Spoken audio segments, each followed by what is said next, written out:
Hey everybody, and welcome back to the Zeldudes play Skyward Sword HD. I'm ZM, and I'm with Zeltec. Hey, yep, episode 3, Kikwi hide and seek in the Farron Woods. Yep. Yeah, let's get into it. Next to this ball sack. I'm gonna say it again. You gotta remind everyone what it looks like. Yo, beware of my sword. It's a... Actually, wait, I forgot you could do that. Yeah, right? Man, there's so many like weird little things that you can do in this game because of the motion controls and the sword. Yo, that was dope. There's a fairy in that as well. But this is in... Sadly, this is like... still we got a went bottle? back to the... Oh, right, we do, but net, this is like right? old school Zelda, right? Or can we? Scoop. I can't remember if you need the net. It worked! No, you got it! It worked! Wow. Nice. I like how the fairy's like dinging its head. It's trying to get out. It's not as brutal as the Wind Waker though. Where oh mate, you just feel so. It's some kind of felony. I think the way, like the little face on the Wind Waker fairy, right, and like Link's cheesy smile, like I don't care. Exactly.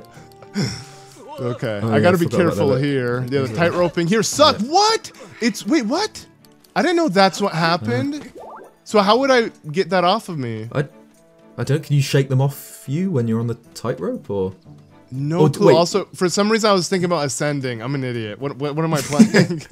That's the problem. And Tears of the Kingdom kind of breaks your mind for other games. Or like in real life, I'll be walking under a bridge or something, and just think it'll only take me a second. So I'll just go into here and ascend.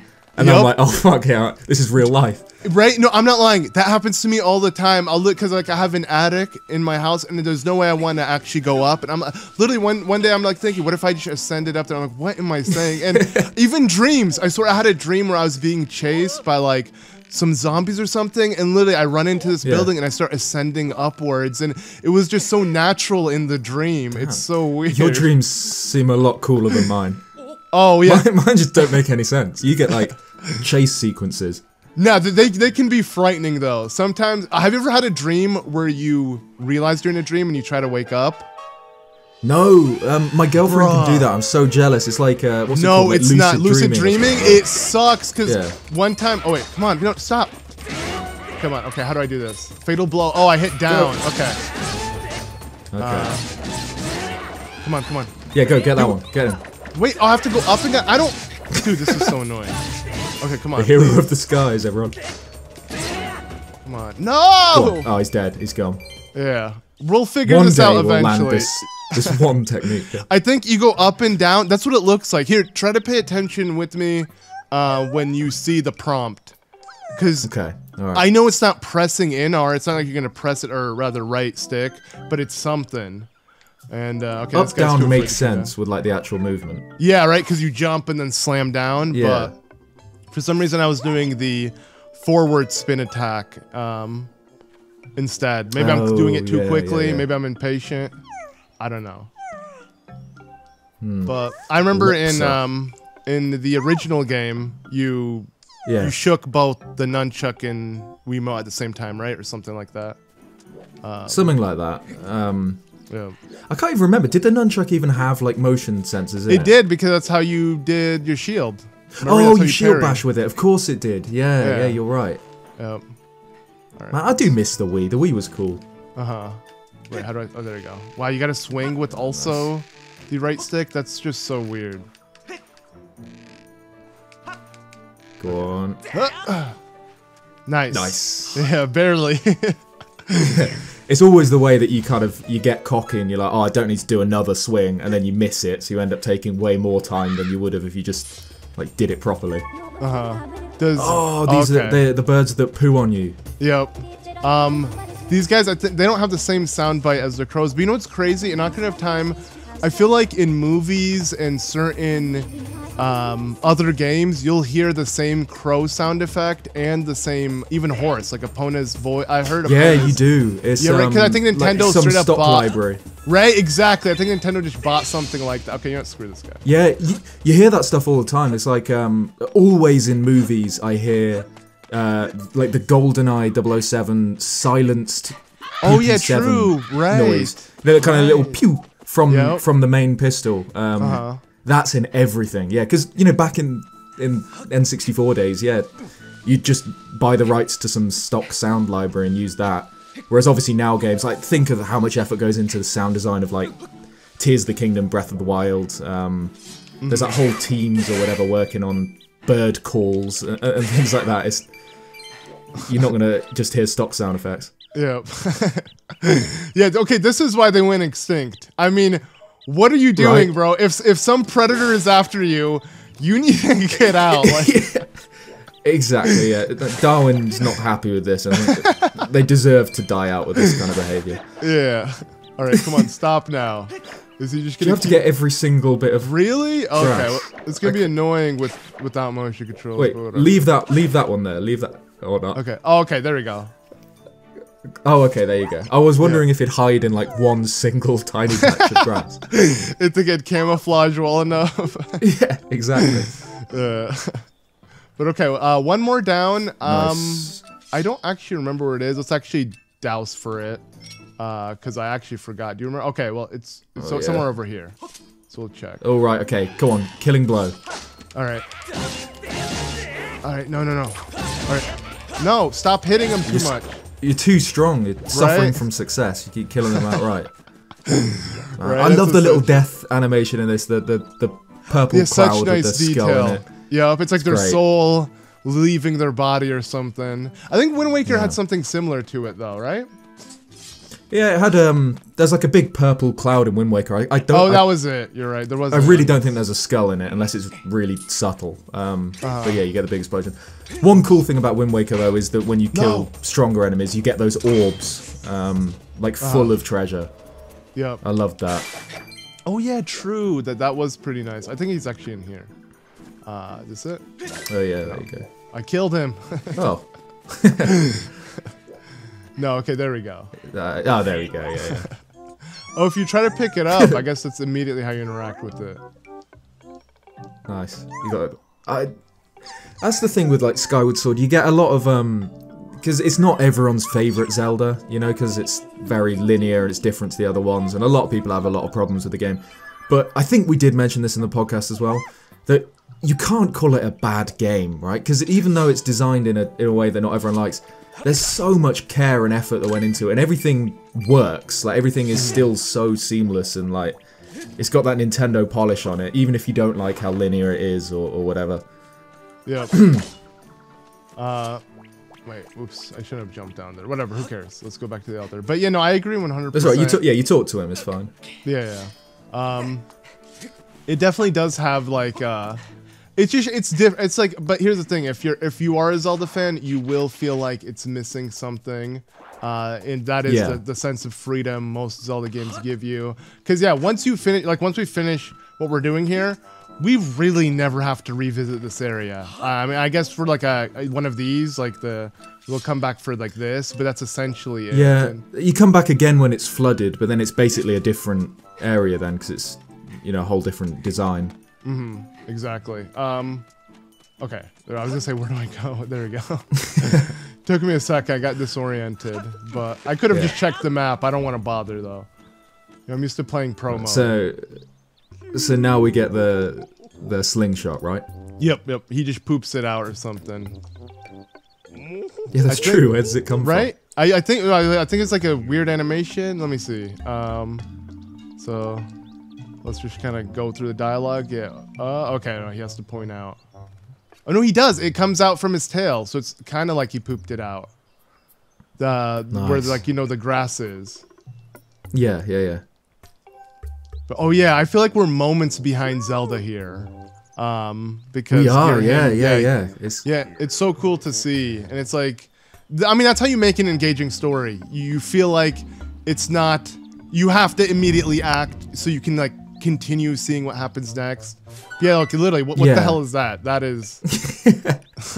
Yeah, but that's like something that Tears of the Kingdom kind of tried to do, but it's so obvious of like what happened to Zelda, so there's no urgency. But with a game like this, obviously, exactly. Like, obviously in this game there isn't actually any urgency. Like, we could put the controller down and leave this for 10 hours and nothing will change. But like, you're constantly like one step behind Zelda throughout the whole story. well, at least the first half of the story. Yeah. Which is really great.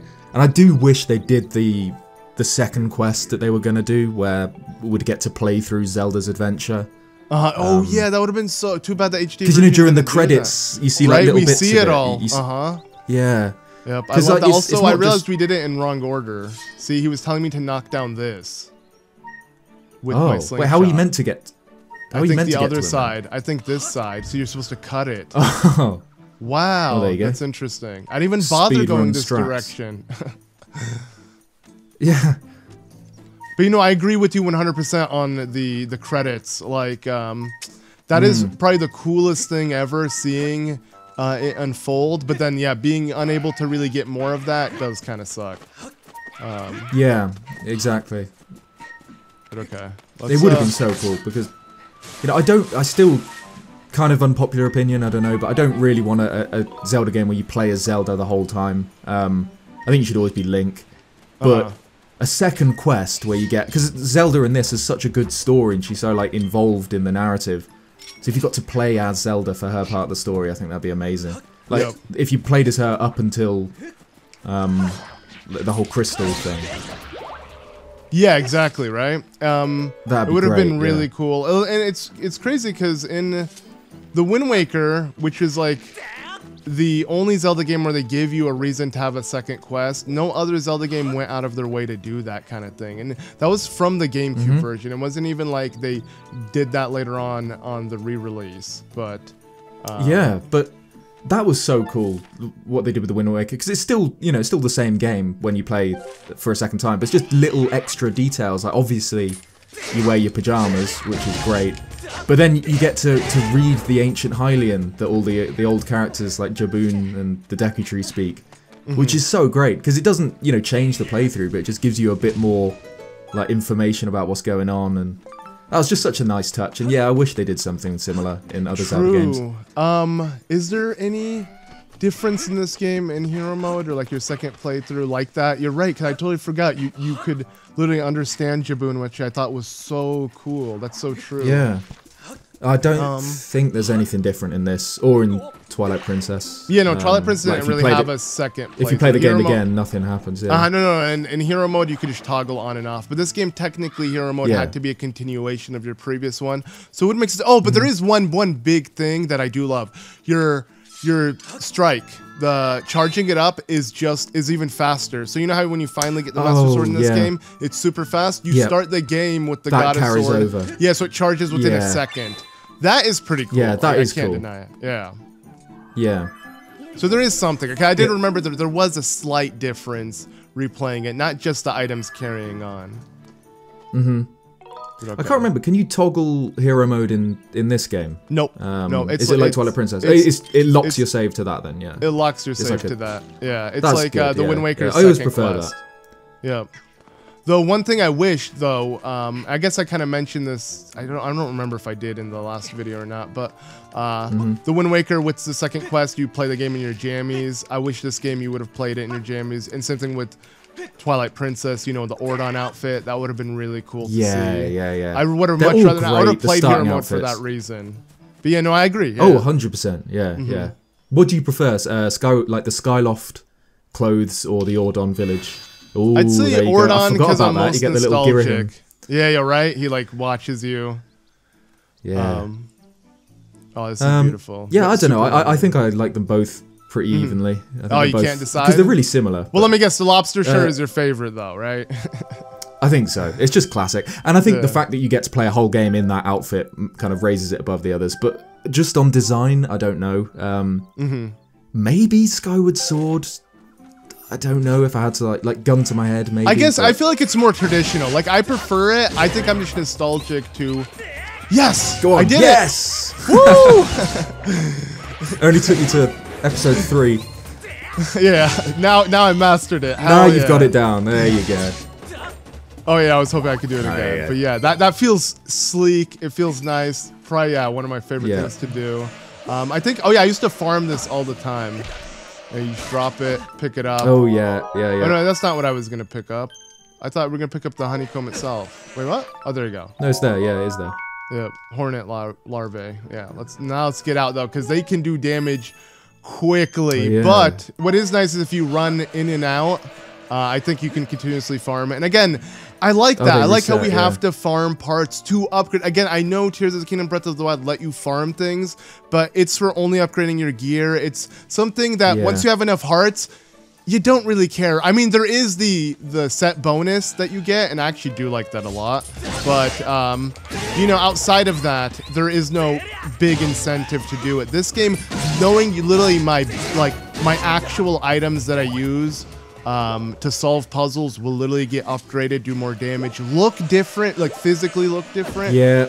Yeah. Like you said, it's like an RPG thing, which is so cool. Yeah. Because like obviously Tears of the Kingdom made it so you can use materials a lot more because of Fuse.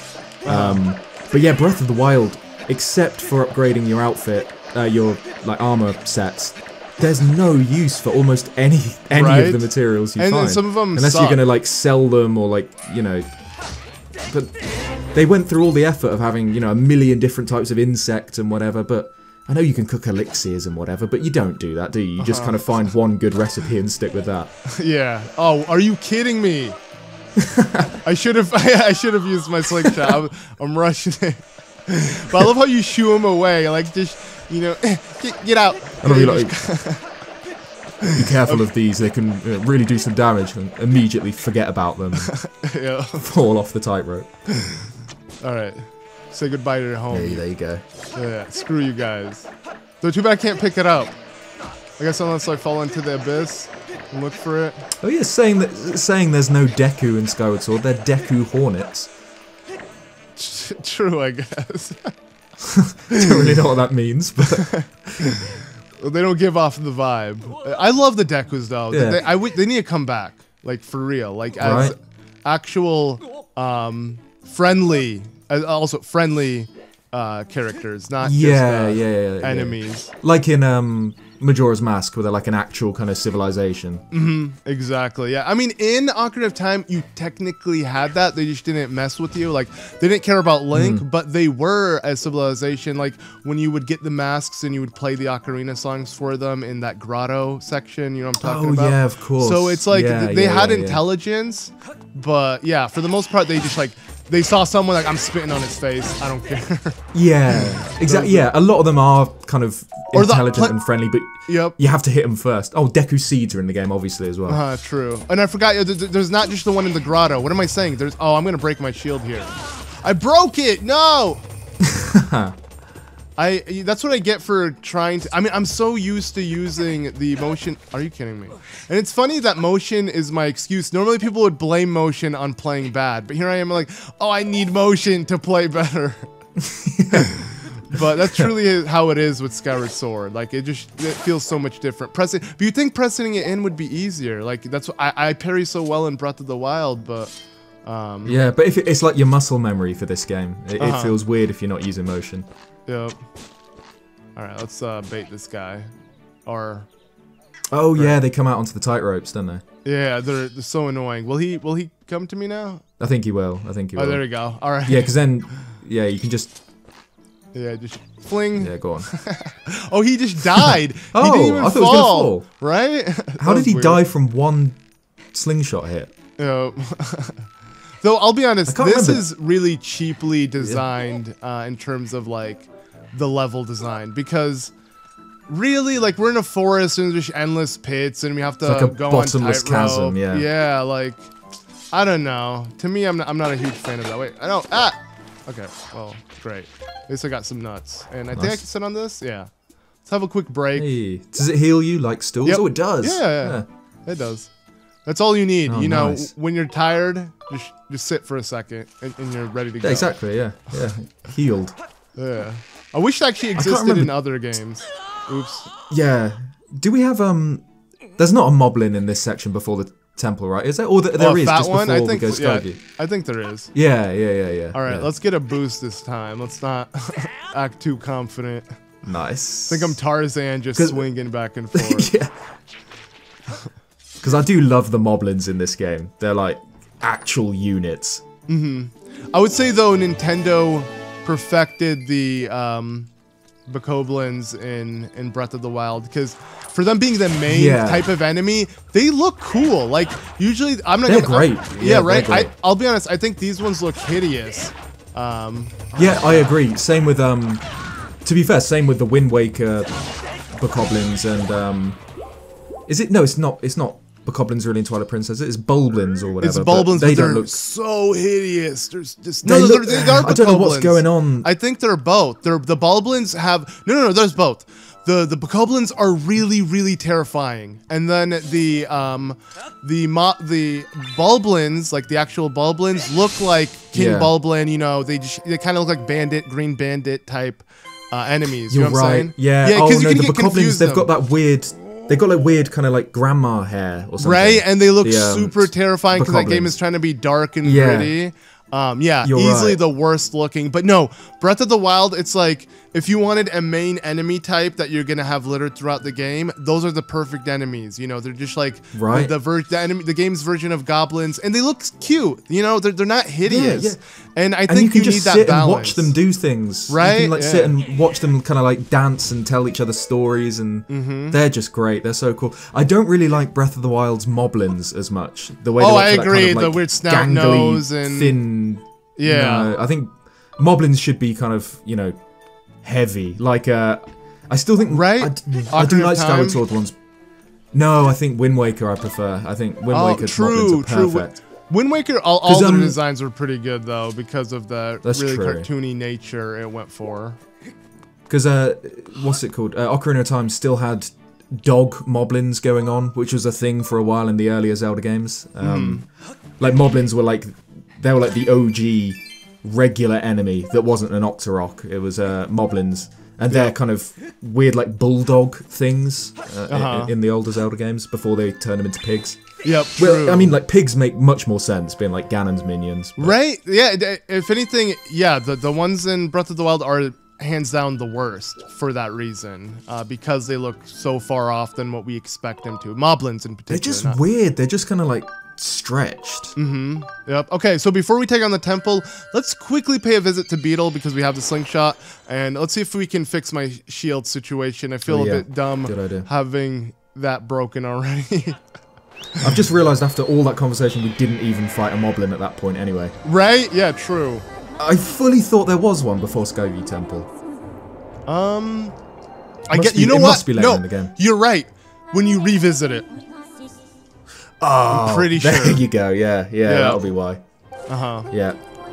Okay. And what's interesting is the beacons in this game you see in the actual game, unlike in, which makes sense. In Breath of the Wild and Tears of the Kingdom, if you could see the beacons while walking around, it would look kind of bizarre. But I feel like it'd be kind of helpful. True, you can only see them through the scope, the lens of the Sheikah scope. It is quite. Do you know what the text says in the beacons in Breath of the Wild and Tears of the Kingdom? You know, like the Sheikah text.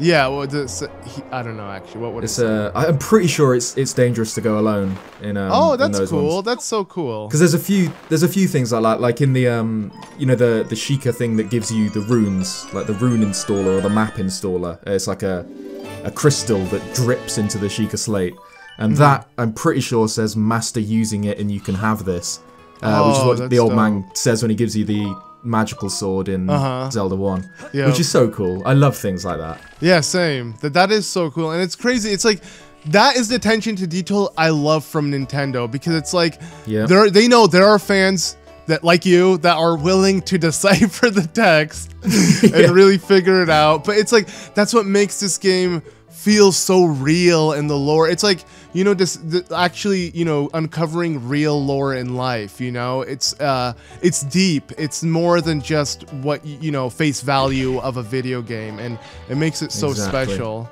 Let's break this. Absolute banger soundtrack, by the way. Lumpy Pumpkin. Oh yeah. so chill. How rude! It's kind of like reminds me of like Long Ranch.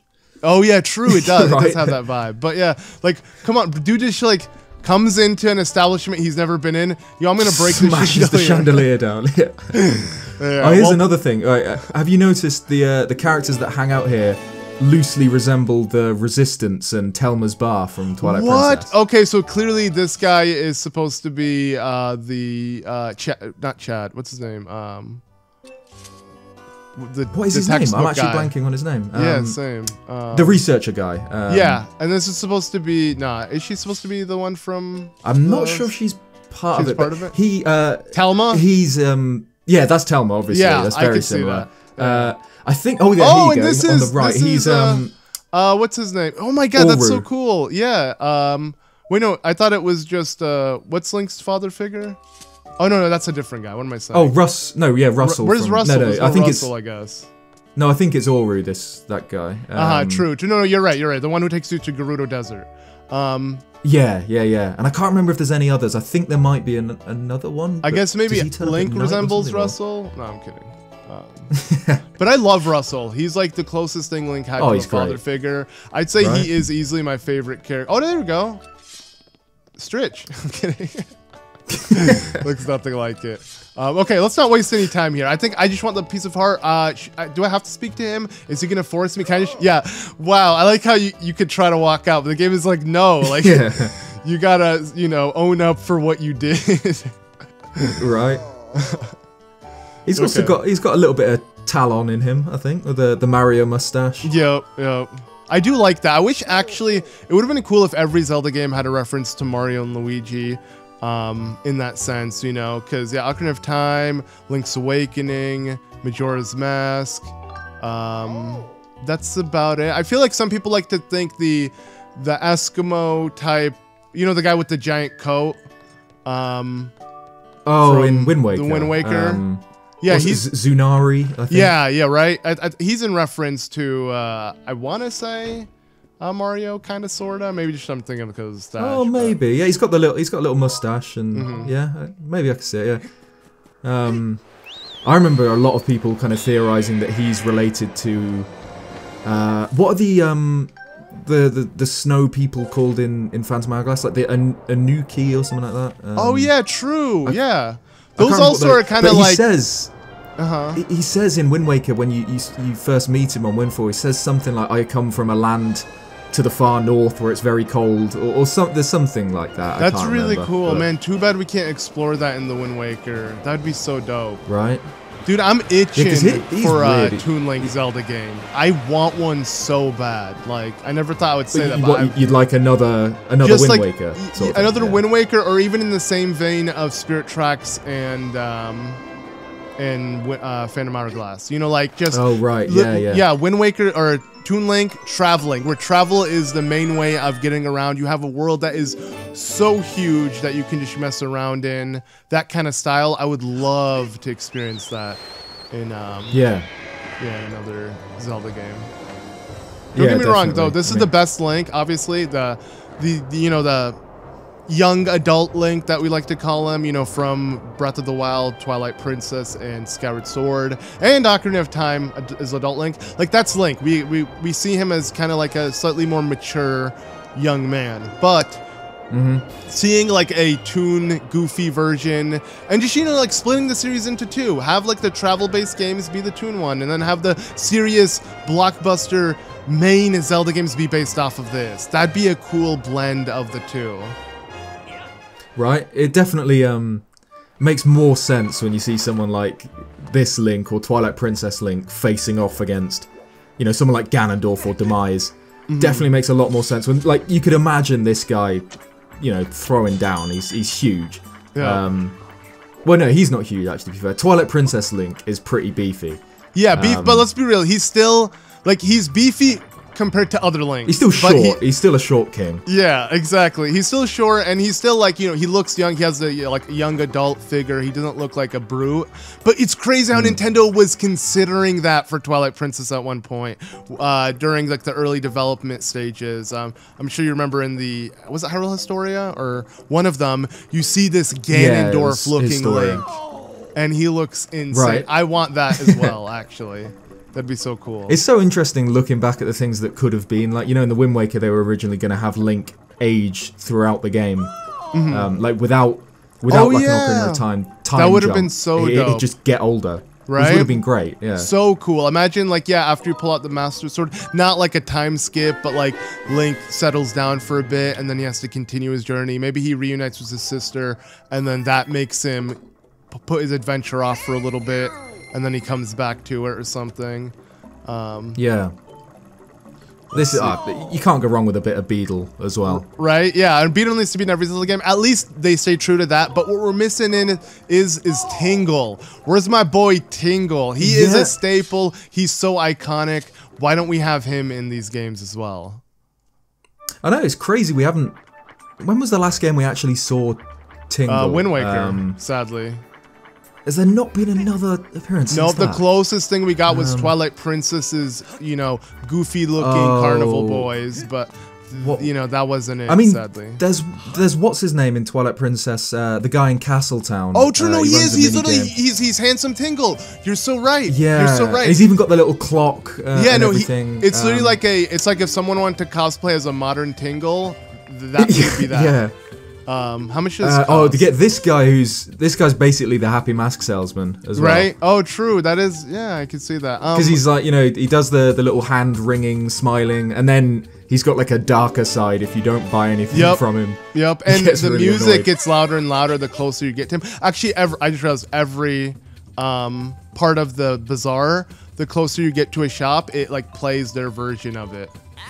Yeah, honestly, that's one of my favorite things about this place. It's such a cool little detail. Like when you go near the gear shop, it kind of becomes all metallic, and it's just so cool. Like again, it's the attention to detail. They didn't need individual themes. They could have just got away with doing one bazaar theme, but they didn't. They like went that extra mile. Yeah, exactly. Should I buy this and the rest of my rupees, or should I see if I can upgrade my shield? Oh my! Well, good thing I said no, so I could see that expression. Like, yeah, dude was not happy. I think, yeah, eventually, he gives up. Yeah, there you go. See what he needs to upgrade the shield, but okay. Since we're doing the dungeon next, we'll be getting loads of rupees anyway. True. True. And we're definitely scrap shop, not gear shop. I don't know why I called it the gear shop. But let's see. I probably didn't collect enough, but it's worth checking. Oh, we have enough! Oh, we're good. Hell it's only yeah. 30 rupees as well. Yeah, nice. That's actually super nice. Okay, good thing I didn't buy the satchel, because here's the thing. I want all the types of shields. I'm gonna try not to break this. Hopefully I don't. But regardless, I just like the way aesthetically they look, how they literally look different each and every time. Like I think he adds a little metal to the rims. Yeah. Yeah, and it's got a different design on the front as well. It's great. So cool. And we can do it one more time. Yeah, I don't know. To me, this is easily one of my favorite concepts within the game. I know it's silly. Some people might not think, like, who cares? Just, you know, every game has that, but not in Zelda, and that's why when you get it, it's so special. Yeah, and it is weird that they've never really revisited it as well. It's like a really cool idea to have this central hub that you come back to and upgrade your equipment. And I know we've said it a few times now, but it's so RPG. And yeah, we just never had that again, weirdly. Yep. Hopefully the next Zelda game goes back into that route. Oh, wait. Oh, it's fine. No, I was going to say, stood on the left, there's the guy that resembles Russell. Oh, that would have been him? Yeah, I can't remember his name in Skyward Sword, though. Okay, we'll check him out next anyway, time yeah, exactly. Yeah, we'll be popping in and out of Skyloft constantly, so we'll be good. But okay, let's make our way to the temple. We wasted enough time in the sky and messing around, but no, we were prepared. At least we're a lot better off. One more piece of heart. We have a new heart container. We got a replacement shield. That's even better. Got a shield now, right? So, you know. Yeah. Okay. Which one is? I guess the one closest to the beacon right here. Sealed. No, behind the temple. No, top right. Oh, it's all the way. Top right. It's all the way here. Yeah, Forest Temple. What am I saying? Yeah. I guess I got confused by the beacon. I'll be honest. These drawings, they look really nice, but like, I guess you can immediately tell it's the sealed grounds. I wasn't even bothering. I just thought this was the temple. Like, immediately I got disoriented. Beacon, yeah.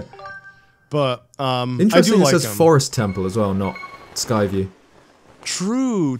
But that's nice. I mean, I appreciate that. At least it is called just the Forest Temple. But okay, right. It's like let's get ready. Open up the game's first dungeon. I love this. This is something I wish they brought back as well. This scene kind of cutscene when you enter a dungeon. And Link gets like upset, like the serious face, and the wind blows. And I guess this one you don't get any wind blowing, but you know he knows it's time for something serious. This is the true meat and potatoes of Zelda, and this game lets you know that just from this entrance cutscene. Yeah, but I think that's where we'll call episode 3, so be sure to join us next time for Skyview Temple. Yep, thank you all so much for watching, and we'll see you in the next one.